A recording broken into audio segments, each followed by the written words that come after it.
हे दोस्तों, today I got a call from one of my friend and उसने मुझे ये बताया कि उसकी ऑडिट की प्रिपरेशन बहुत अच्छे से चल रही है। उसने बहुत अच्छे से सब कुछ एबीसी एनालिसिस के हिसाब से कवर अप कर लिया है। अब वो बता रहा था कि जब वो मॉक टेस्ट की प्रिपरेशन कर रहा था, तब उसका जब रिवीजन कर रहा था, तब उसको एकदम कॉन्फिडेंस था। उसको सब कुछ ऐसा था कि जो भी वो पढ़ रहा है उसे सब कुछ याद है एंड सब कुछ उसके कॉन्सेप्ट बहुत अच्छे से क्लियर्ड है।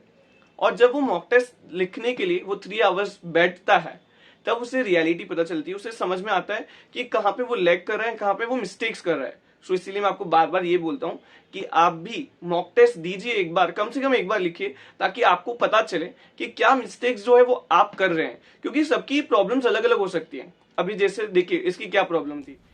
तो जब वो मॉक टेस्ट लिखा, तब उसने 3 मेजर प्रॉब्लम्स मुझे शेयर किए कि ये इश्यूज उसने फेस करे, और वो मैं आपको बताता हूँ। सबसे पहला कि जब वो क्वेश्चन देखता तो उसको डाउट होता कि इस क्वेश्चन का आंसर ये है या ये, मतलब उसे डाउट होता, अंदर डिलेमा में रहता कि इसका आंसर ये भी हो सकता है, ये भी हो सकता है।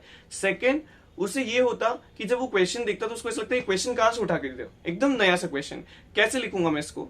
और तीसरा जो प्रॉब्लम उसको फेस होता, वो क्वेश्चन को जब पढ़ता तो उसको एकदम कॉन्फिडेंस आता था कि यस, ये क्वेश्चन को तो मैं बहुत अच्छे से रिप्लाई कर सकता हूँ, उसको बहुत अच्छे से लिख सकता हूँ। बट जब वो लिखने जाता तो उसे वो फ्लो नहीं मिल पाता, वो सीक्वेंस नहीं मिल पाता, वो कंफ्यूज हो जाता कि कैसे मैं उसको उतारूं पेपर पे, कैसे उसको प्रेजेंट करूं।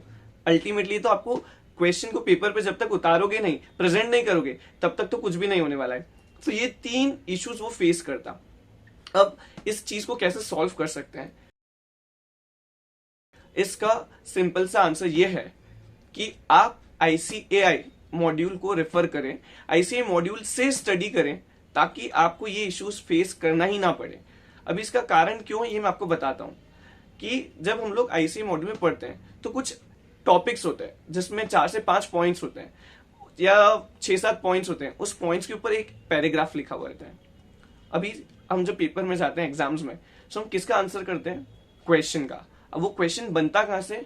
वो क्वेश्चन बनता है उस पैराग्राफ से। उस पैराग्राफ की एक आध लाइन उठाकर आईसीए वाले हमको दे देते हैं और फिर पूछते हैं एक्सप्लेन, एलेबोरेट, इवेल्युएट, ऐसे करके अलग अलग वर्ड्स लिखकर वो हमको क्या बोलते हैं कि आपको समझाना है। और वो लाइंस और वो पैराग्राफ में से वो क्वेश्चन बनाते हैं। सो हम लोग जब आईसीए मॉड्यूल से पढ़ेंगे, जब हमको ये क्लैरिटी रहेगी कि कैसे वो क्वेश्चंस जो है वहां से बन रहे हैं और कहां से ये क्वेश्चन उठकर आया है, कहां से ये क्वेश्चन बना है। तो वो लाइन अगर आपने एक भी बार पढ़ी होगी ना, तो आपको वो रिकॉल हो जाएगा कि अरे ये इस चीज से रिलेट करता है और इसको इस तरह से करना है, इसका आंसर इस तरह से लिखना है। सो इसीलिए मैं आपको बार बार ये बोलता हूं कि आईसीए मॉड्यूल को रेफर करें। और आईसीए मॉड्यूल में जब आप करें, तो अभी क्या होता है कि बहुत सारे बच्चे ऐसे होते हैं कि जैसे मैंने आपको भी बताया था पहले कि आप ये स्ट्रेटेजी को ऐसे भी अप्लाई कर सकते हैं कि आप सारे चैप्टर्स को आईसीए मॉड्यूल से ना करें, बट 5-6 चैप्टर्स ऐसे देख लें कि वो आईसीए मॉड्यूल से थॉरोली अच्छे से कर लें, और जो पैराग्राफ्स हैं उनको अच्छे से पढ़ लें। उनका कुछ ऐसा कीवर्ड भी हाईलाइट कर सकते हैं कि अगर ये वाला कीवर्ड होगा या ये वाली लाइंस होगी तो उसका आंसर ये होगा, या ये वाली कीवर्ड ये वाली लाइंस होगी तो उसका आंसर ये होगा। ये वाला चीज जो ना आपको उस केस में भी हेल्प करेगा जब आपको डाउट हो कि इस क्वेश्चन का आंसर ये भी हो सकता है, उस क्वेश्चन का आंसर ये भी हो सकता है। तब आपको ये डाउट दूर करने के लिए ये याद रहेगा कि हाँ, इस लाइन अगर इस पॉइंट का आता है तो मुझे ये आंसर लिखना है, और ये वाले का आता है तो मुझे ये आंसर लिखना है। सो ये चीज अगर आप करेंगे ना, तो आपका ऑडिट का पेपर बहुत आसान बन जाएगा, क्योंकि आपको सारी चीजें ऑलरेडी पहले से पता होगी। क्योंकि क्वेश्चन जो है ना वो कहीं नया कहीं जगह से नहीं आता है, वो आईसीए मॉड्यूल से आता है। और वो बनाते कहां से? उस पैराग्राफ में जो पॉइंट्स लिखे होते हैं ना, उस पॉइंट्स में से उस लाइंस को पिकअप करके वो आंसर बनाते हैं। सो इसीलिए अब जब भी आप स्टडी करें ऑडिट के लिए, तो अपना अप्रोच बदलें, उन पैराग्राफ पे भी एक बार नजर मार ले, उसको भी, उन लाइंस को भी पढ़ें, और उसके बाद उसके नीचे जो लिखे हुए पॉइंट्स है उसको थॉरोली अच्छे से कर लीजिए।